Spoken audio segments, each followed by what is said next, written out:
Kansas City is a very high tax location in the United States. The Washington, D.C. CFO puts out a report every year of local taxes. And Kansas City regularly comes in, of the 50 largest cities, comes in the top 15, some years depending on what other people are doing, what we're doing, in the top 10. And they haven't done this report in 2 years. The last one's for 2011, and we've added significant taxes and are proposing even more significant taxes. We're going to be one of the highest tax venues, Kansas City, Missouri, I'm talking about, in the United States. When Peter De Silva, when I was CEO at UMB, and I hired Peter De Silva from Fidelity, he moved from North Andover, Massachusetts to Kansas City, Missouri, and his taxes went up. So just think about that, Massachusetts, which we used to call Taxachusetts. So we're here to discuss the recent tax programs on the Missouri side and the Kansas side to see if taxes really do matter. Greg Allen and Paul Burns will be giving us some information about that. But I will tell you that it's my experience. I'm 62 years old. I've been the CEO of a banking company. I'm currently the CEO of an information providing operation, the Kansas City Public Library. And I can tell you from my experience and from what I know, taxes do matter. That's one of the underlying principles and understandings of the Show Me Institute is that taxes matter and that tax policy matters and that we can do a much better job in the state of Missouri in terms of tax policy. But I'm now going to turn it over to Greg Allen, the president of Allen Financial, to give you some of those facts. Well, thank you, Crosby. I'm not so much data-driven this morning, it's too early in the day anyway, as I am experiential driven, and I don't know that my experience. You guys want to shall we sit? Can everybody hear, or should we use the microphone? Maybe we should use the microphone. All right. Oops. I'm jumping in the middle. Does this help?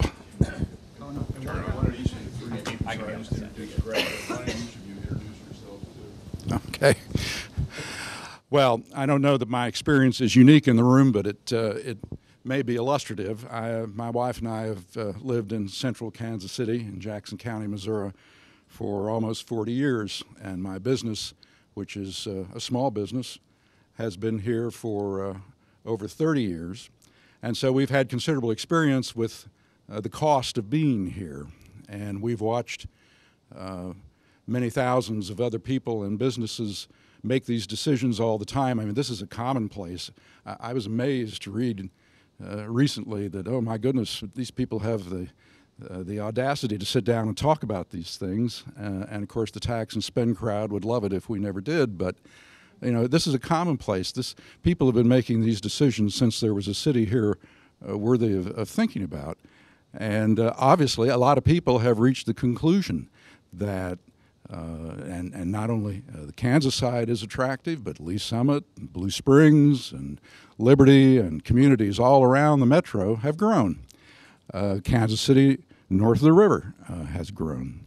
There's a panoply of reasons why people locate where they do and why they stay where they do. And my answer to the central question I think we're raising today, is it time to leave Kansas City? My personal answer is no. And maybe I'm just a creature of inertia, that is the prevailing state of humankind.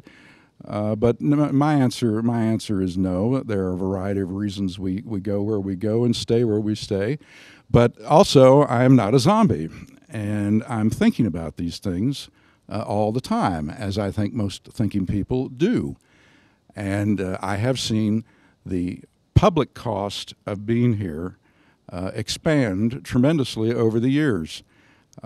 Certainly the state income tax has been in the news a lot recently, and it will be in the news again going forward. And what Kansas has done obviously is attractive to smaller businesses. My company specializes in financing small businesses, and I'm acutely aware of all that. But it isn't just state tax that drives these things. I've watched my property tax bill on my historic home that I love so much, and I've been there almost 30 years. I've watched that bill between 2000 and 2008 almost triple. And then real estate reached such a low pass that The tax folks backed off for a time.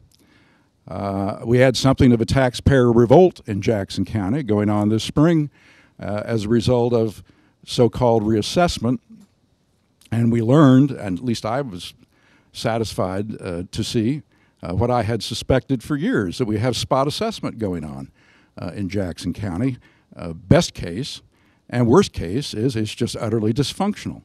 That I could be paying property tax on my home at or about based on market value or above, and blocks away to the east of me, homes that the market prices at much, much higher levels are being taxed at a tenth of market value. So Jackson County has an extreme problem that works to disadvantage making that favorable decision to be here.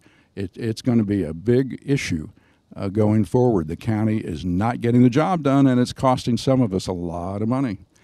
Those of you in Kansas City, Missouri, who, and if you're here, you're probably paying a water and a sewer bill. The water and sewer charges here are soaring.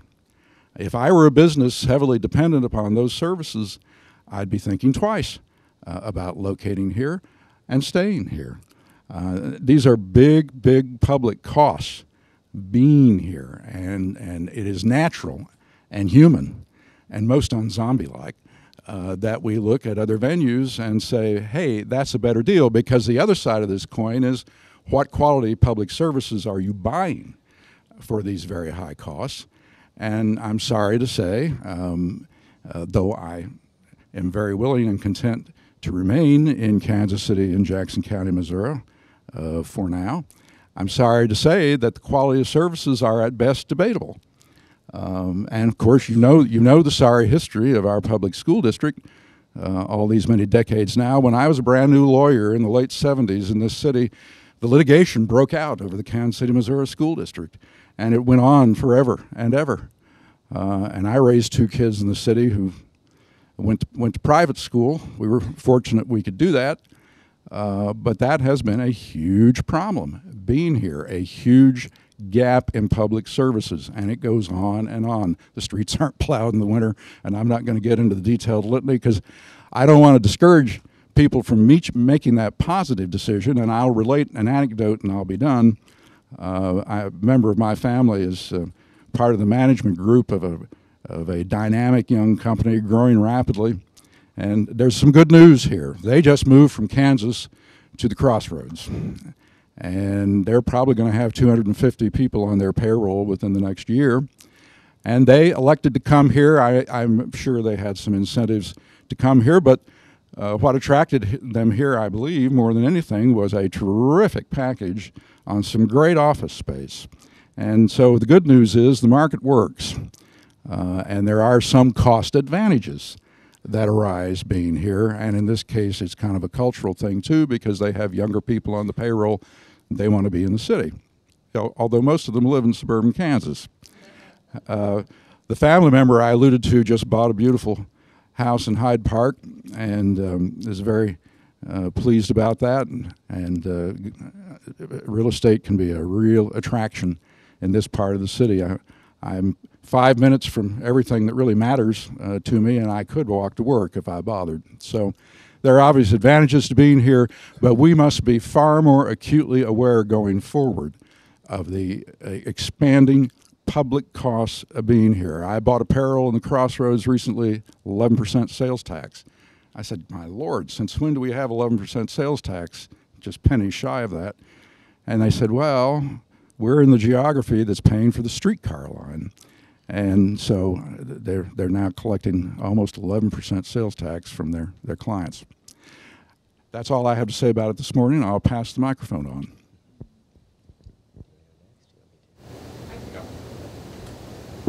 I'll try to keep my remarks brief. My name is Patrick Ishmael. I'm a policy analyst for the Show Me Institute. I'll try to give you a little bit of context to kind of the discussion that we're having today, more 30,000-foot view.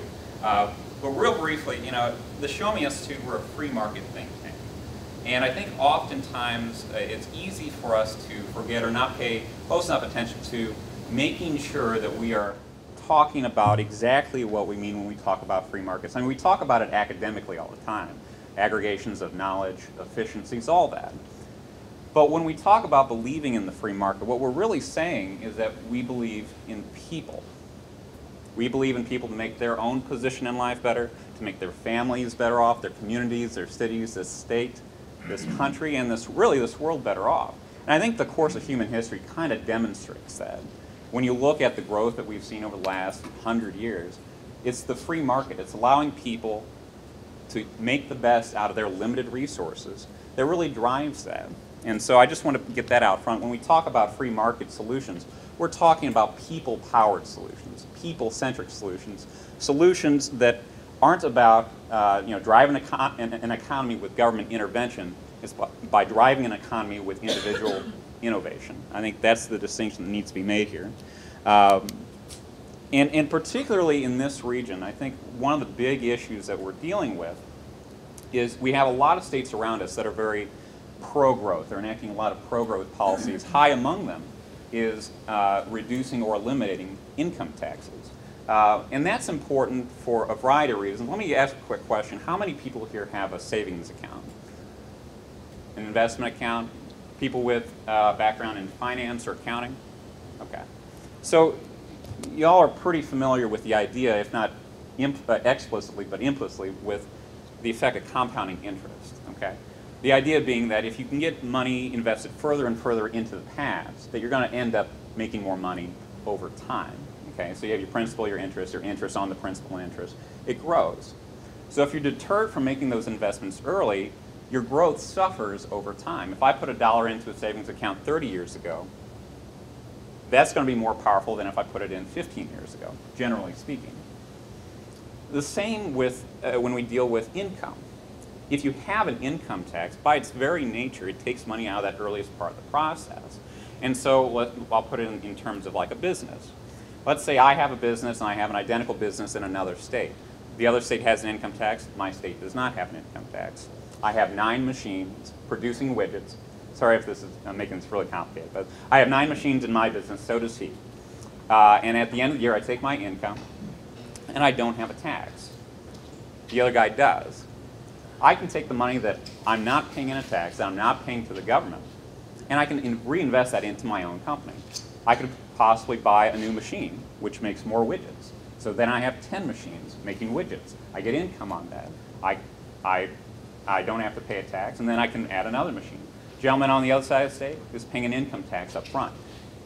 That's a very simple explanation of a very complex economic problem, but the long story can be made shorter by just saying that when you have an income tax, it harms growth. The academic literature is pretty clear on this. And you look at other states in the region. Texas doesn't have an income tax. You look at Kansas, they're intending to get rid of their income tax completely. Nebraska, Oklahoma, South Dakota doesn't have one.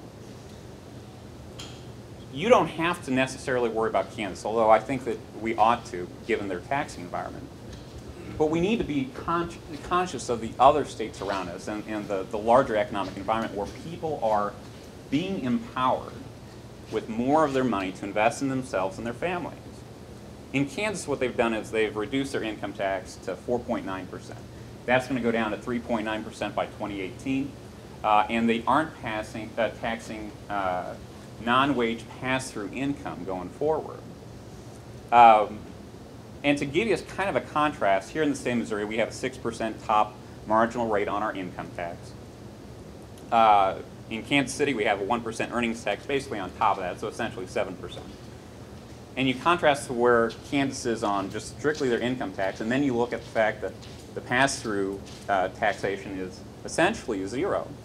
And you can imagine why individuals and businesses are considering a move to Kansas. Now, there are a lot of issues that go into it, and we've already talked a little bit about the fact that it's not just taxation that drives this sort of thing. Generally speaking, it's a contributing cause to any decision that's being made. Infrastructure, education, it's all part of the pool. And I don't think anybody disputes that at all. But the question is, to what extent are Kansas's reforms and reforms elsewhere going to be impacting those decisions in greater measures? Could it be a motivating factor going forward? And I think there's a lot of reason to be concerned that it is going to be a motivating factor going forward for the reasons, the hypothetical, theoretical reasons that I kind of laid out before. If I'm a business and I'm trying to maximize the revenue that I take in, the after-tax income, I think that I have to take seriously the reforms that are taking place in Kansas right now. And this is to say nothing of, more generally speaking, how the state of Missouri has done economically for the last 15 years, and even beyond that. From 1997 to 2011, the state of Missouri ranked 48th in GDP growth. It ranked 46th in employment growth and 43rd in GDP per capita growth. That's pretty miserable. But when you look at it even over a longer period of time, I'll use a different kind of index, and one that we can all kind of recognize straight off. Congressional representation. Over 100 years ago, the state of Missouri had 16 representatives to Congress. And of course, congressional representation is a reflection of population relative to the population of the United States generally. Today we have 8. And it's not a hard and fast relationship. There are lots of factors, of course. But the fact is that if there were opportunities in Missouri, people would come to them. And the fact is, I don't believe that we're really empowering individuals to take advantage of those opportunities here. And because we really are not, and haven't for a long time, you can look at it short-term or long-term, there are long-term consequences to those decisions. I do believe that we do need tax reform. You know, when we talk about, there was some mini controversy about the name of this presentation day. Is it time to leave Kansas City? And obviously the answer isn't necessarily yes, it's not necessarily no. The question is out there because it's already being asked in private. It's already out there. People have this concern. And it's really important that we discuss it, because if we do care about this state, we have got to make sure that we're competitive. But at the end of the day, I would like to see us empowering people. And that's really what free markets are all about. We want to make sure that we are empowering Missourians to be able to maximize, their lot in life, the lot in life of their children, to make sure that the next generation has it better than this last generation of Missourians did. And so I'm glad that we're having this conversation. I'm glad that we're discussing the question and debating it. I'll toss it back over to our last speaker, and I appreciate you guys being here today. So I'm Paul Burns, and Patrick teed it up nicely because I'd like to focus in particularly on some things that are happening where what makes the headlines are the kind of border war, tax shuffling incentives that are going on for the big companies. But like Greg's firm, I started a company with a couple gentlemen a little over a decade ago, and we specifically work with small and mid-sized businesses. We call them emerging and lower middle market companies. So we're working with companies that are growing, that are trying to take it to the next level, that are seeking some C-level expertise, chief financial officer, COO type expertise, as they navigate the challenges of taking a business from an entrepreneurial situation to hiring middle management and really growing the business. And why I say Patrick's kind of teed things up for me is this isn't an academic discussion. These discussions are now happening every day with people's professional advisors, and they're happening in the boardroom. And I can tell you from our practice and our experience in working with a lot of small to mid-sized businesses, 98%, 95% are pass-through tax entities, S corporations, LLCs.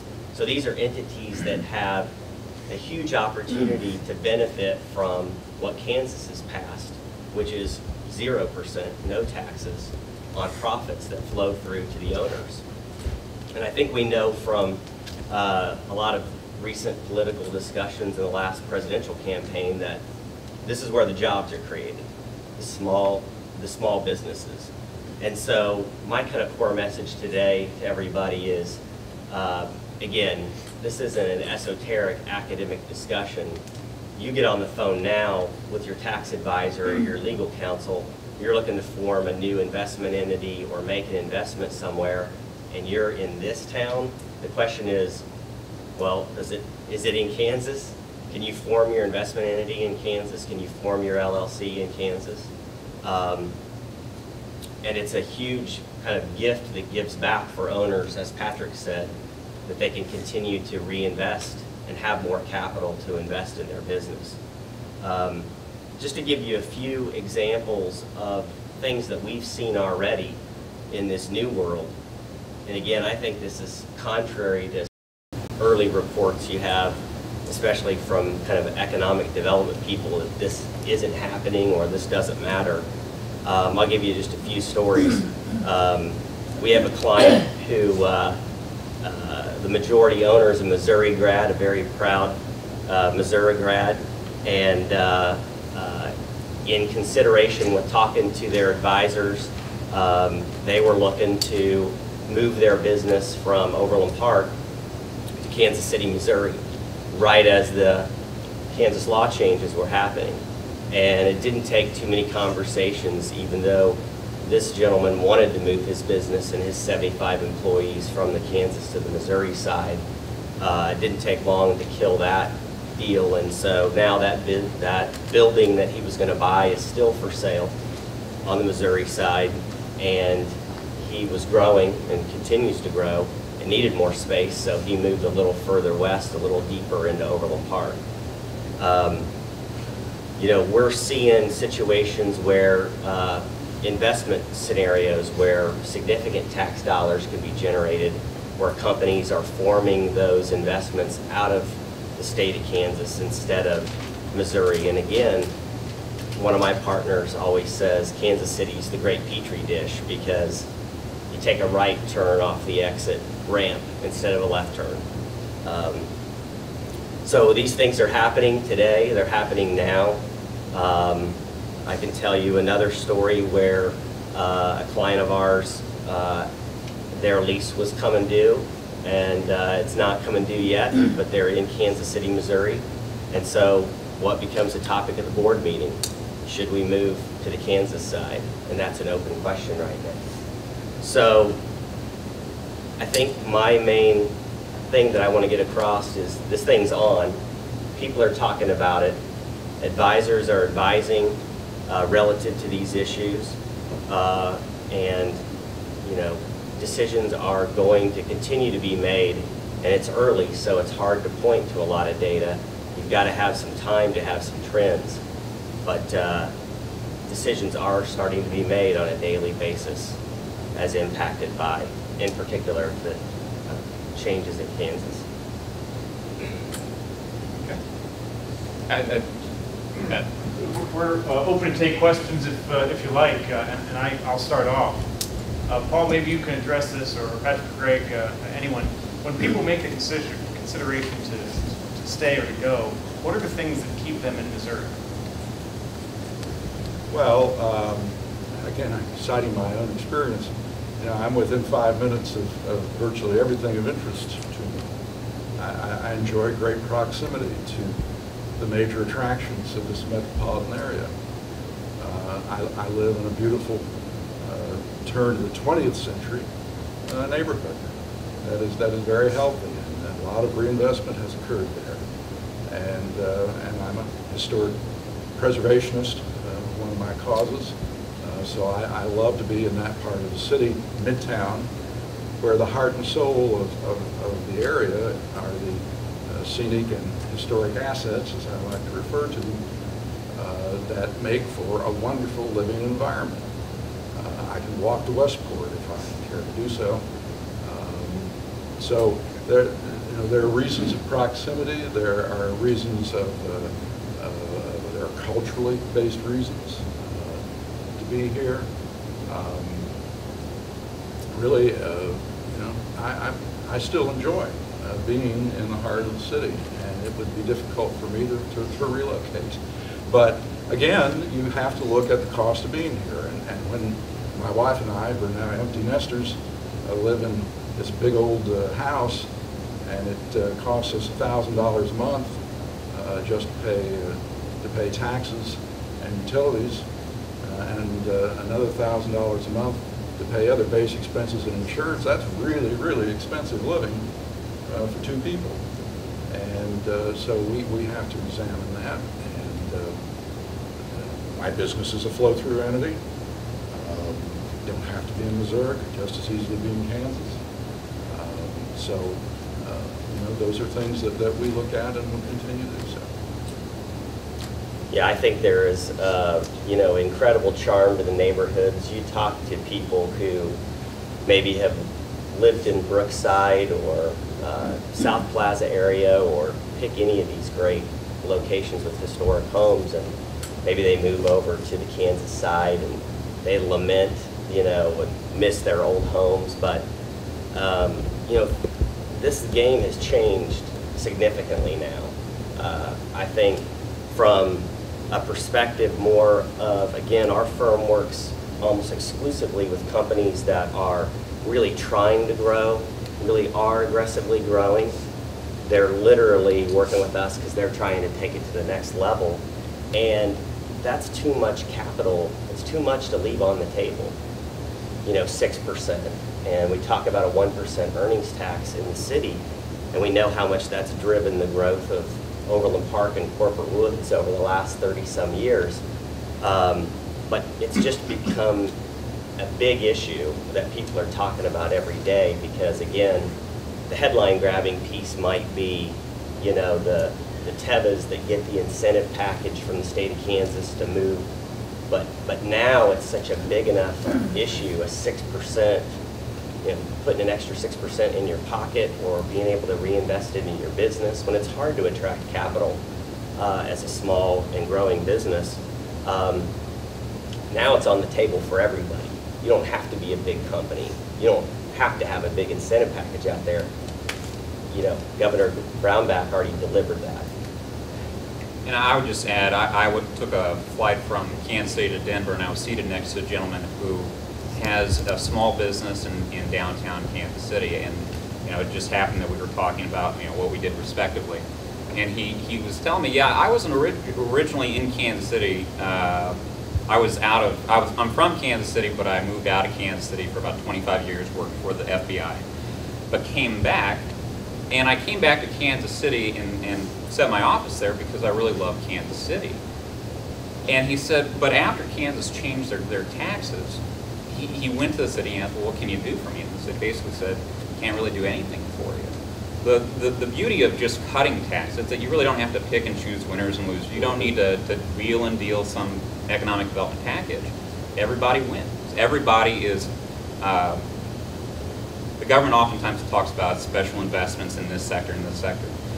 The best investment I can think of that the government can make is a diversified investment in all of us that empowers each and every one of us, each and every company, to succeed instead of you know, trying to create some grand big idea that's going to save the city. I think we all can save it in little pieces ourselves. I think that's where we should start. I'd cite one other example. I have a payroll of 6 people. I'm the only person who lives in Kansas City, Missouri. Business, of course, is based here. I could give my employees a permanent 1% pay increase if I moved elsewhere. And in an era of 2% pay increases, 2.5%, 3%, looking quite generous, a 1% permanent pay increase is nothing to sneeze at. I think you're actually first. How can we stop this blindness of the city government? Because it seems like they keep a hood over their face and keep saying, okay, we're going to keep getting more taxes from these people, instead of understanding that the no tax situation would attract people and they'd have much more in their coffers to work with. It's a good question. I think ultimately it comes down to actually observing, I think, people making decisions based on tax climate and all the other factors, of course, but there being some negative consequence to sticking with the status quo. Do they care? Do they care that people are leaving us? I can't speak for them necessarily. What I will say, though, is that if we're genuinely committed to the idea of making the city better off, I think you do need to empower people. One of the easiest ways to do that is to reduce their taxes and not to choose winners and losers in the tax code. And I think the city has city in particular, but it's not unique just to Kansas City, has a very bad habit of being very confident in their own expertise in how to fix a city. And I think that there are plenty of reasons why they shouldn't be as confident as they seem to be. They're very confident, even though they have a miserable record. Yeah. Yeah, along those lines, I worked for a few years for an insurance company located in Independence, and I just innocently asked them, why are you in Independence? Why aren't you in Kansas City? I live in Kansas City. And they said, oh, the e-tax. They were concerned about attracting, recruiting high-dollar insurance people, and they knew that being in Kansas City would be a detriment to attracting those people. And my point is multiply that by 6. So, and remember, we're in the Petri dish, so it's going to happen, you're going to see it, and whether people will start paying attention is another question, but multiply that by 6. I think you. I just want to make a comment. A couple of us in this room started an organization a while back, Citizens for Responsible Government. And until the people get involved with our city council people, nothing's going to happen, because I can tell you they're arrogant in their approach.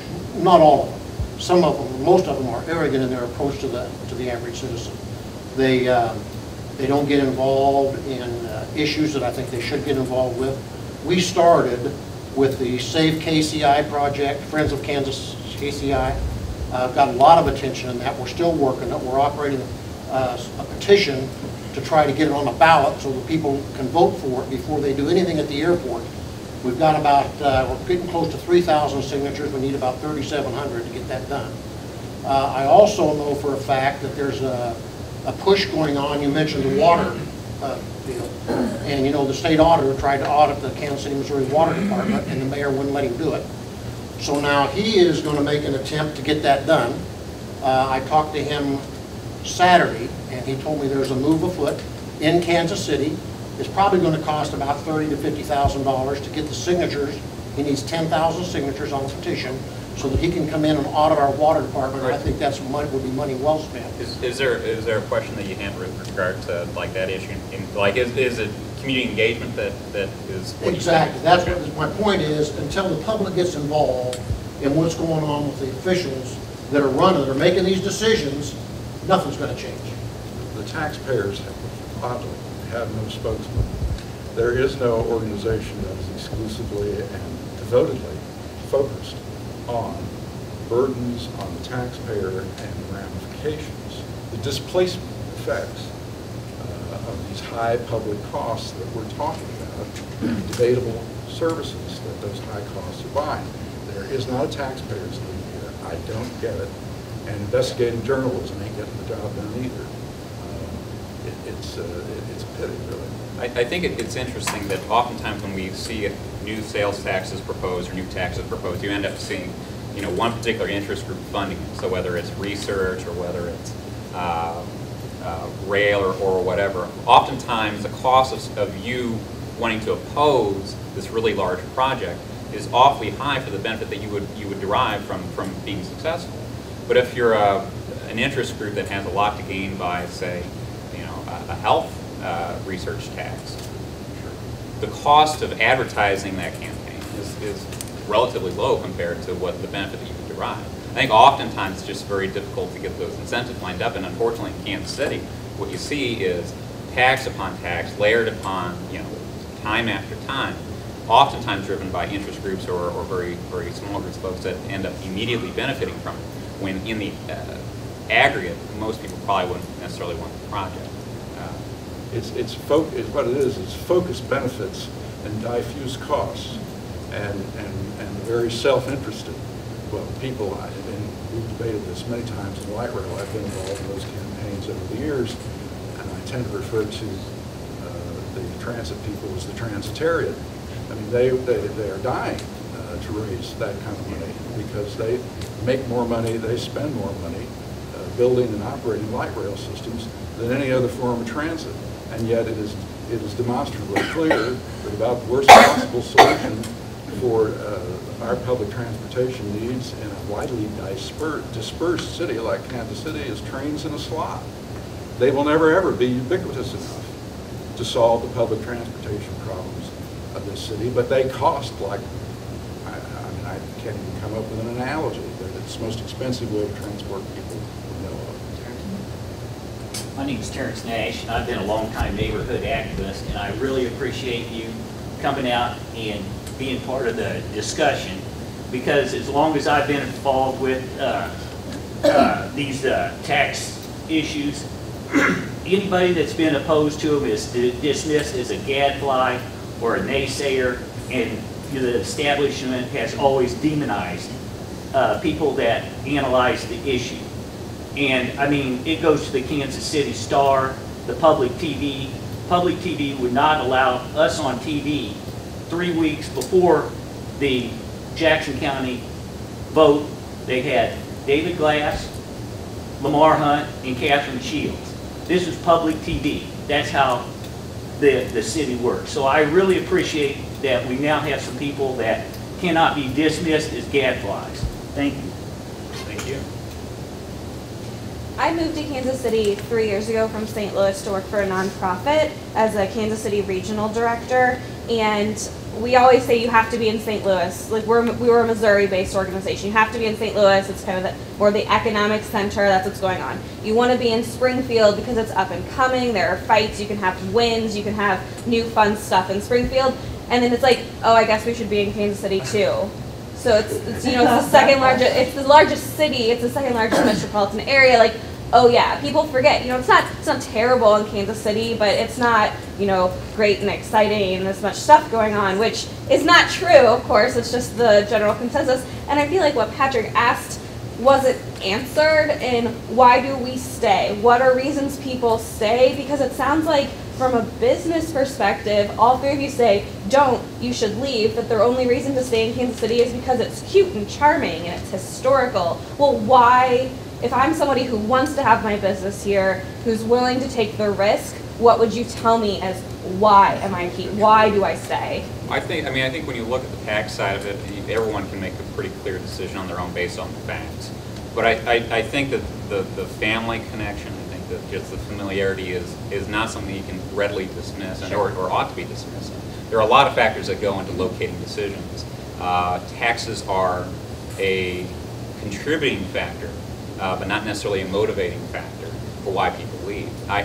The concern that I have is that it's moving from contributing to motivating a lot of these decisions because of what Kansas has done.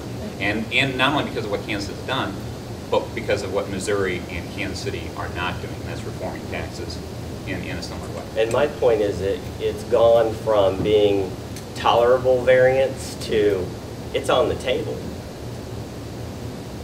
Okay, let me make a couple of points about that. One of the reasons to stay in Kansas City is one of the reasons to stay in St. Louis, which from a tax point of view is almost as bad or maybe slightly worse than Kansas City. It's a battle I hope nobody wins, but one of the reasons to stay, as Greg pointed out, is the great cultural amenities. The cultural amenities in Kansas City, the historic houses, the symphony, the new performing arts center, the opera, the ballet, the repertory theater, all those things are privately supported. They're not publicly supported. They're privately supported by people who have accumulated wealth over time in Kansas City. And the higher the taxes go, the less likely those people are to stay in Kansas City. I can tell you a long roster of friends, and my parents' age friends who now live in Florida. Their domiciles in Florida because of tax reasons. Eventually, Florida gets some of the largesse of those people. So that's the first thing I'd say. The second thing I'd say is if you look at the census numbers, and here we have a little bit of traction with the Star. Yale Alamo has written a little bit about this. Nobody else has. If you look at the 2000 and 2010 census numbers, the growth in the Kansas City metro area is, of course, not in Kansas City, Missouri, not in Jackson County, which have the highest taxes.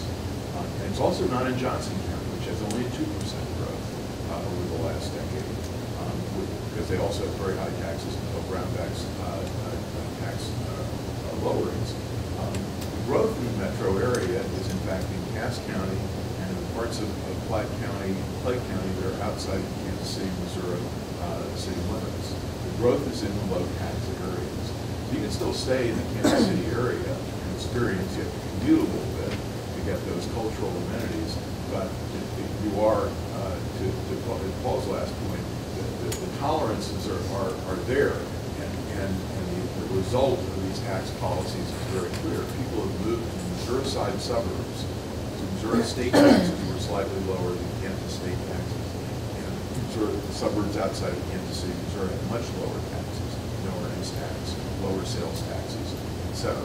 That, however, is about to change because of the Brown Act taxes. We now see some growth on the Kansas side that we haven't seen before. Taxes matter. Yeah, a generation ago, Kansas had the opposite experience.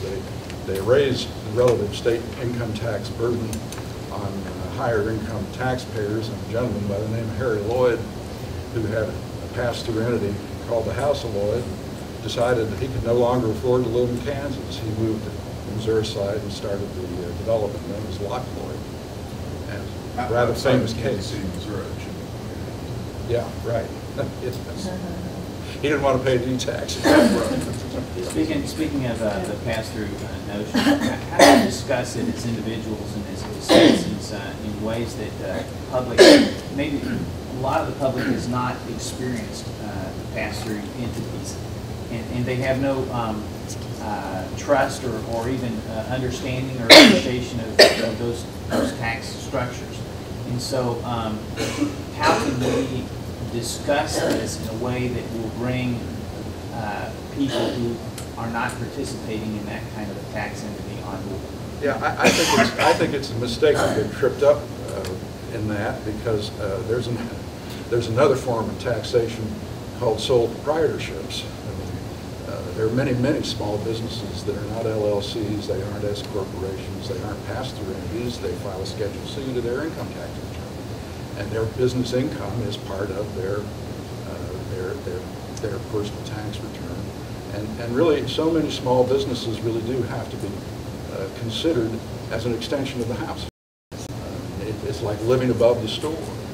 It's business income, but you pay it on your tax return, and the simplest form of doing that is just the sole proprietorship, which has been around And forever. Greg, also remember two things. One, the most regressive tax on the poorest people is the sales tax. We've now got a huge sales tax. We're going to be in the top 10 cities in the United States with sales tax. So that's one. And then the earnings tax is a regressive tax too. It's a tax on $1. If you're making $20,000 a year, you're paying at the same rate that Don Hall pays the earnings tax. So I think that's pretty clear to your average citizen as well. And the Washington, D.C. CFO report I talked about, we've gone into the top 10 cities in the United States in terms of our overall tax rate.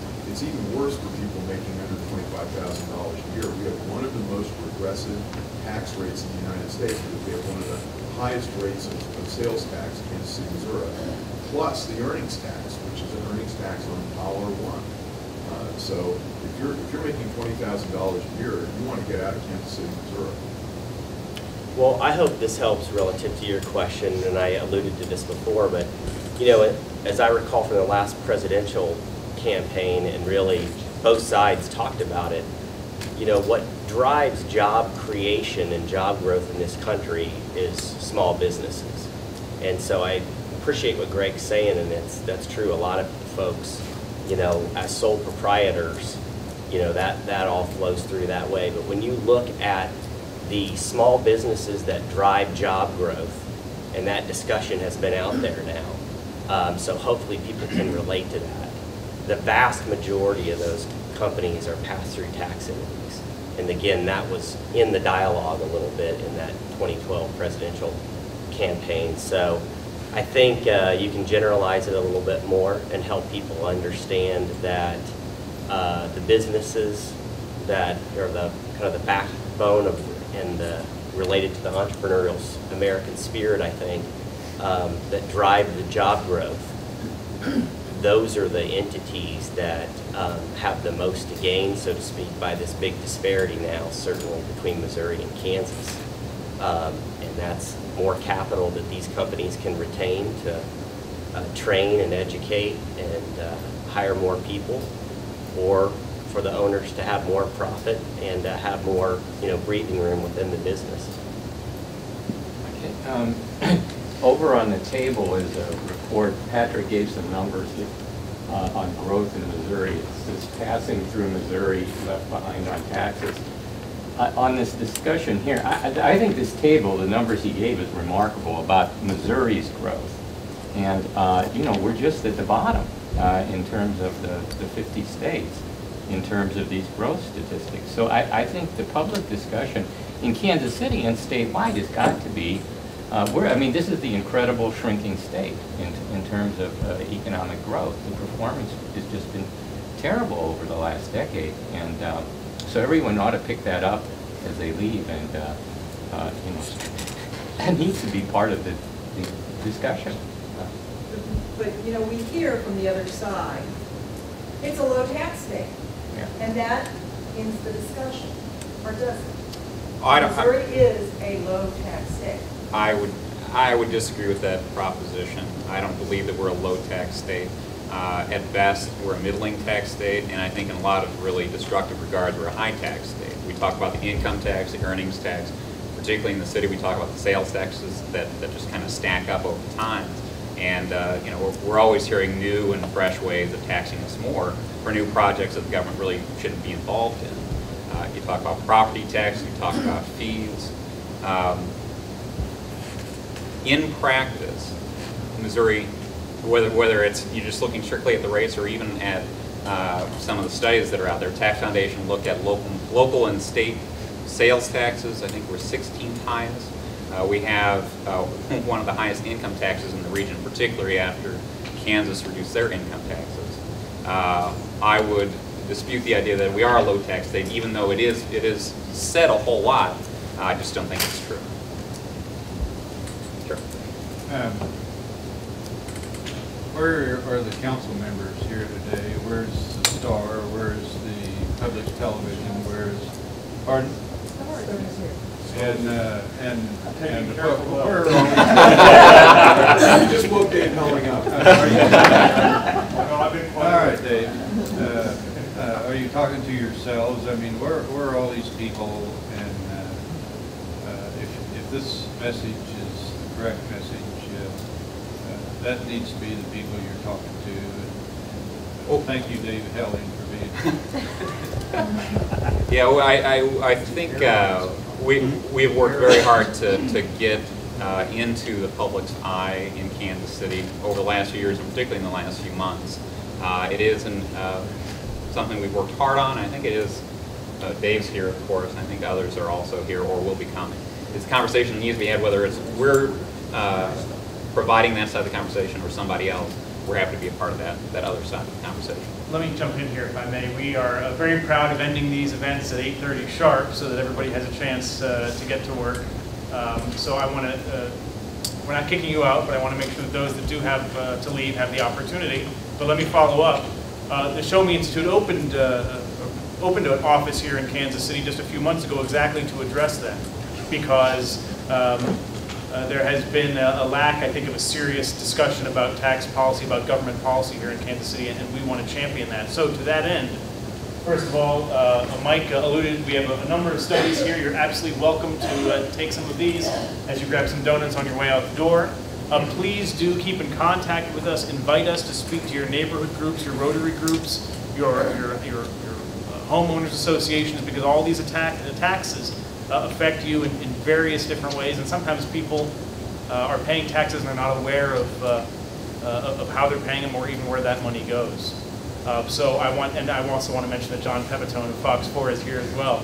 But that is really our job. That is our charge, to inform the debate, to get involved. We've written a great deal on the proposed new terminal at MCI Airport, and we've found shocking that sometimes what the aviation department tells us isn't exactly true. But it takes not just our research, it takes your involvement, it takes your activity, but help us be part of the conversation, invite us to speak to your organizations, keep us in mind. Yes, sir. Welcome to Kansas City. Have you guys taken a position on our November 5th tax election? Jackson County the medical translational. We have not. Patrick is working on an op-ed. We're researching it, kind of what the impact will be, what the opportunity will be, but that's still in the process, and we will eventually, again, put out more information for people to use to decide what they want to do. We're generally skeptical of new taxes.